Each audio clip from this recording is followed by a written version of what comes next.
নমস্কার, আমি অঞ্জু সরকার। আজ শালমহুয়ার জঙ্গলে মেতেছি বনভোজনে সকলে মিলে। আজ এই যে শালমহুয়ার জঙ্গলে আমরা সবাই সাহিত্য চর্চা করি, সেরকম মানুষজন এসে মিলেছি এবং এখানকার পরিবেশ এতটাই সুন্দর এবং এতটাই প্রকৃতি মনোরম যে মানে বলে বোঝানো তো যাবেই না, শুধু উপভোগ করতে হবে। আর তার সঙ্গে আজকে উঠেছে ফাটাফাটি রোদ, যে আমাদের সঙ্গ দিয়েছে আর কি।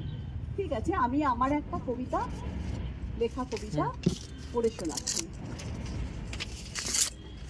কবিতাটির নাম হচ্ছে অন্তত একটি বার।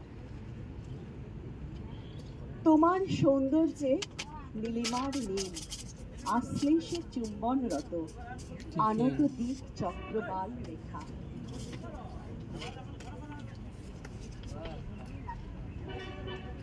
আচ্ছা, প্রথম থেকে বলছি।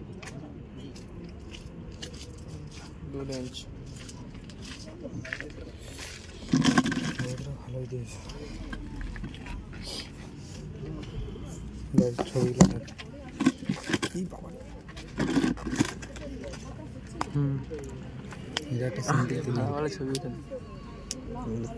ভালো ছবি লাগাটা নেই। আপনি এখন কাজে দেখেছো ভাই?